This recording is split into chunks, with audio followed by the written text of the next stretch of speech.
Hello and welcome. My name is Louis. You might know me as TuxMan on the Discord, and I'm one of the prompt masters here for LeonardoA.i. Today, we will see how to create amazing pictures and how you can get the exact image you have in your mind by constructing solid prompts, by using different techniques to put the image in your mind into words.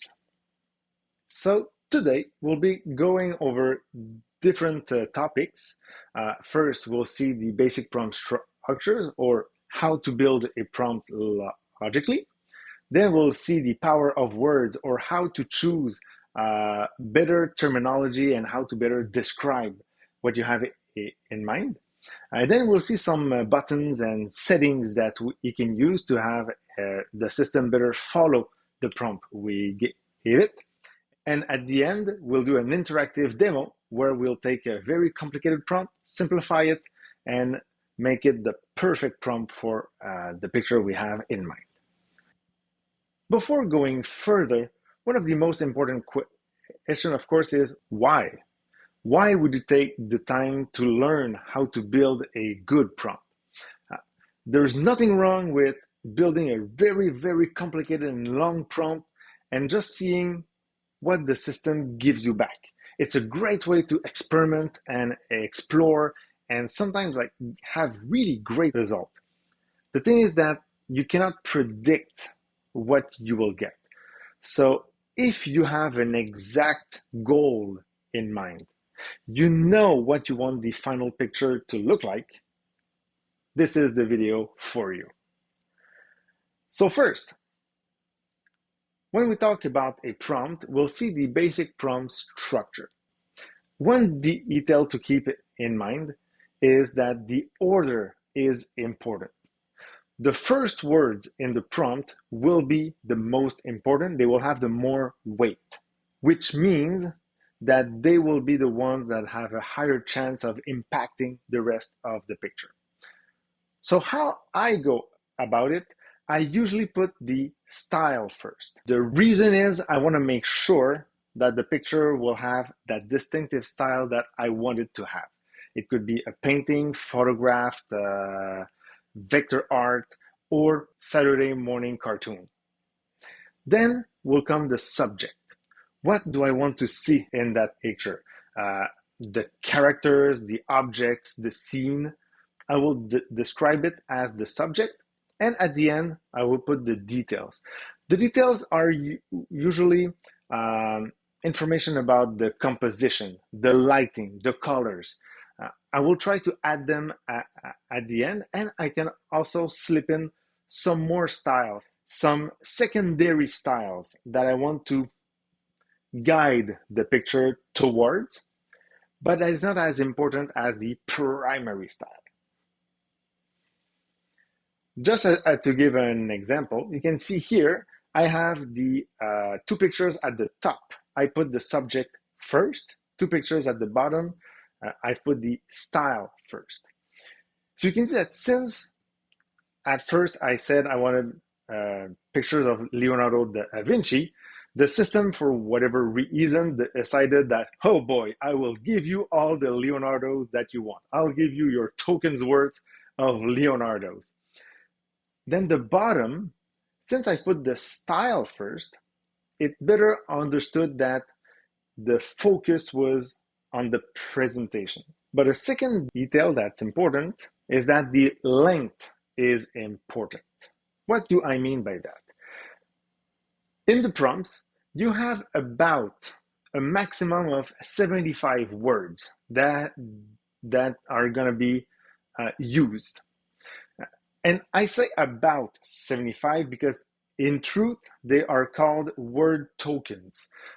If tokenization is a subject that interests you, you can check out trainings on machine learning and natural language processing, which are way outside of the scope of this talk, but it's a fascinating topic. So if it's something that interests you, please read up on these subjects.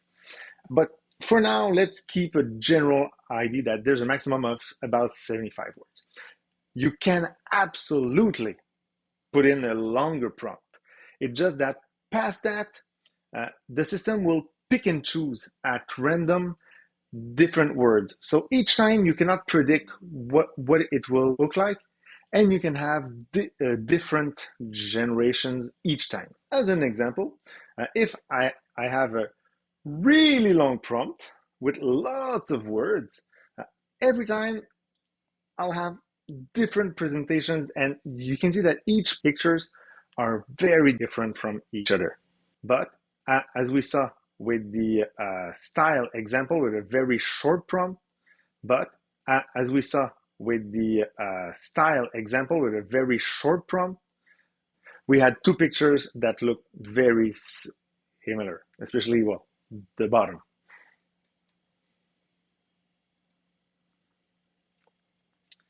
So for the prompt structure, remember that the order is important and the length is important.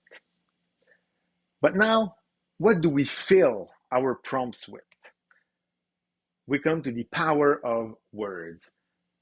What will we write in these prompts? First, there's a concept that I will simplify as symbolism versus literal. What I mean by that, symbolism is literary techniques to give more flair to prose. It could be metaphors, similes, and literal is more of a Cartesian approach, more of a precise way of describing things. So if I wanted to, again, create a picture of Leonardo da Vinci, but I want an emphasis on how he's focused on his work, on how he's in the zone while he's working. With symbolism, it could look something like this. His gaze is a laser beam piercing through the obstacles in front of him with unwavering intensity. Okay, but if I do it more literally, I'd have something like this. His eyes are fixed and steady, completely absorbed in the task at hand. So, as a human being, uh, the metaphor, we understand it. It's a very powerful way of expressing that scene. Like we can really imagine someone being so concentrated, so in the zone that his gaze is like a laser beam. But to a computer, if you say that the gaze is a laser beam, his gaze will be a laser beam. So in your prompt, try to avoid symbolism. Try to avoid images and be more precise and describe the scene with literal descriptions. But then we can also use adjectives. We've seen that the length was limited. So we really have to make the most of the space that we have to write the prompt. By using adjectives, you can better describe the scene, better give emotions to the scene with a single word. In this example, we have Leonardo da Vinci working on inventions. So that's a very basic description and will give us exactly what we ask for. But then we can simply say Leonardo da Vinci angrily working on wondrous inventions. Two words, two adjectives that give more context to the picture and will let the system give a more complete scene. In these examples, we can see that the basic description gave us a basic wooden invention, but with the word wondrous inventions, we have this kind of gyroscope device that he's working on. Also, you see that just by typing angrily working, he has a focused frown while working on his invention. But we are not done because we can use synonyms. Well, I say synonyms, but it's really just to simplify the context. At its base, synonyms means two different words that have the same meaning. Uh, in this example, we'll say it's just two phrases that have the same meaning, but even more so, two phrases, but that have a scale of meaning. Let me give you an example. I want a picture that shows someone who's very rich. So I can say, perfect, I want a picture of a man who looks like he has a lot of money. And, well, this guy literally has a lot of money. But that's not enough. I want someone that looks so rich he could buy a small country. Also, remember that the space is limited, so let's do more with less. I can just say, all right, I want a rich man. Perfect. So we have someone, he holds money, there's gold behind him, but it's still not enough. I don't want someone who looks rich because he owns a car dealership. I want like crazy rich. So this is when you look for synonyms. You look for words that have the same meaning, but then you want to look for more power to the word. It's like good, better, best. I've asked a helpful AI language assistant to find me more powerful word, and he came up with an ostentatious man. So now we really see that this guy has money, he has lots of it, and he's not afraid to show it. With these gold threaded fabric and the candelabras in the back, that is one rich man. So remember to use literal descriptions, add adjectives to better give context and feeling to your image, and take out your thesaurus to find more powerful words to better describe the scene that you want to convey. But now we're going to see some buttons, settings, and knobs. So what are some options that we can use to better guide the generation? Well, first, they are called the negative prompts. So if the prompt is what we want to see, negative prompts are what we don't want to see. And it's a separate threshold for the prompt length. I would suggest starting with an empty negative prompt and fill it as you find details that you want to fine tune. The reason is having a full negative prompts can cause confusion and contradictions.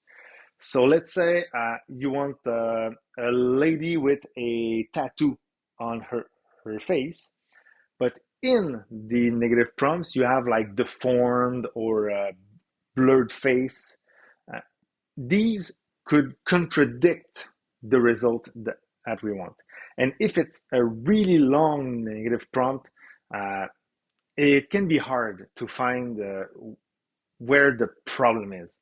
So start with a really light negative prompt and build upon it for that picture that you want to build. But then the big one is the prompt magic. So prompt magic is an optional toggle that will help guide the image generation process towards a better prompt adherence. What it means is it will better use the words. It will also infer the style and the context. As an example, but you see that when I just asked for Leonardo da Vinci working on inventions, for whatever reason, it decided at this time that they were drawings. And you can see that the posture, the composition changes a lot from picture to pictures. So when I use prompt magic, since I didn't specify that they were drawing, it inferred that they were portraits. And you can see now the composition also is better respected. They have pretty much the same posture, they have the same uh, details because prompt magic helped to match the generations. So prompt magic, keeping it off, it's very good for what you call like random mutations. Like if you just want to have some surprises, and if you are ready to generate multiple version of the same picture, and but with prompt magic on, you will more quickly get to what you want or what would be acceptable, but the trade-off is that you lose on that randomness, you lose on that element of surprise.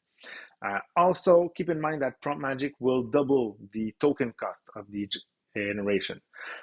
It can be offset by the fact that you will certainly have less pictures to generate to get to your goal with prompt magic on. So for the settings, of course, go easy on the negatives, and don't be afraid to let prompt magic take the wheel. So now, as we've seen all these details, let's bring it all together. We will get a very long prompt, and we will simplify it, and then add the details and the styles to really make it the perfect prompt. And for that, let's have a demo. And so here I am on the LeonardoA.i web application. I went and asked a helpful AI language assistant to give me a prompt for a picture where I want to see Leonardo da Vinci working on his inventions in his workshop.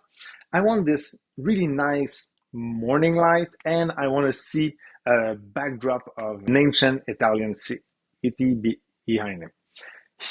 He gave me this. So normally I generate 2 pictures at a time to do my test, but for today I'll generate 4 just to have a maximum of examples to show you. So let's generate with this prompt and see what Leonardo comes up with. Keep in mind I've kept prompt magic on to better guide the generations, and it's cool. It's really nice. It's kind of a surrealist building, like a maquette, like a diorama. It looks really nice, but it's not at all what I want. So let's work on that prompt a bit. So first we'll see if there are useless parts, like is there a lot of metaphors, simile, are there words that we can remove? Step into the extraordinary and awe-inspiring workshop of the revered and enigmatic Leonardo da Vinci. That entire part can go. So any call to action or any verbs that are like commands, we can remove them. So Leonardo da Vinci, where the radiant Florentine sunlight. What? Okay, so we can remove where the. We can just keep radiant Florentine sunlight. Perfect. Washes over a sanctuary of boundless creativity. We don't want a sanctuary. We want a workshop. Boom. Within this captivating space, we don't want the captivating space. Plans and sketches. Perfect. Yeah, that's okay. Like, oh, so if you see the word like, that's a telltale sign of a simile. So like fragment of a fantastical world. We don't want this, but plans and sketches adorn every surface. That's good. A testament to Da Vinci visionary genius. Nope, we don't want a testament. We want him alive and well. Amidst the meticulously organized chaos, we can keep, he stands as the orchestrator. We don't want a symphony. So piercing gaze reflecting the depth of his curiosity and imagination. Nope. That's gone. His focus is unwavering. Okay, that's as he delves into his opus, into his work. The magnificent flying machine that beckons the event. Now, beckons the event. We don't want to beckon any heavens. His focus is unwavering as he delves into his work, the magnificent flying machine. That's borderline, but yeah, it describes. It describes. Beyond the workshop's window, the resplendent cityscape of Florence unfolds. So unfolds, we don't want it to unfold. This is not the movie Inception. An eternal muse that fuels his artistic fire. Here in this sacred realm where art and science entwine harmoniously, an extraordinary symphony of innovation and passion resounds, forever immortalizing the timeless legacy of a true master craftsman. Delete it all. Perfect. So now we've removed all the useless parts and we've kept the useful parts, the description. So the subject, Leonardo da Vinci, we want a radiant Florentine sunlight. Plans and sketches adorn every surface. We want an organized chaos. His focus is on wavering as he delves. Is there something better than delve? Labors. As he labors into his work, the magnificent flying machine. Is there something that a large wooden wing? And beyond the workshop's window, the resplendent cityscape of Florence. Okay, let's generate this and see what it gives us. Keep in mind, it is not complete yet. So that's much better. We have Leonardo, we have the workshop, we have the window, we have the morning light. So that's a lot better. But we are not done yet. Because we want to see more styles. So let's say we want it to be a digital painting and digital art. Perfect. What details do I want to add? So I want to follow the rule of thirds, and I want to follow the leading line. So the rule of thirds and the leading line are composition terms. That means that the rule of third, we want the person to be kind of the main subject to be kind of offside to better lead the gaze to that person. And the leading line is we want the scene to follow a perspective. All right, so we see now that the pictures are way clearer. The colors are more pronounced. We can see the character working. But here I'll add some negative prompt. I don't want parts to be blurry. Perfect. And so here I'll add Leonardo da Vinci in his workshop. And one cool part when the style is clearly defined in one part of your prompt is if you want to change the style, super simple. So let's say I've changed my mind. I don't want a digital painting. Let's say I want a colorful Saturday morning cartoon. So that's actually pretty cool. Let's do a smooth upscale on that. And so now we have the picture that I wanted. Leonardo working in his workshop with notes everywhere, the city behind him, the nice light,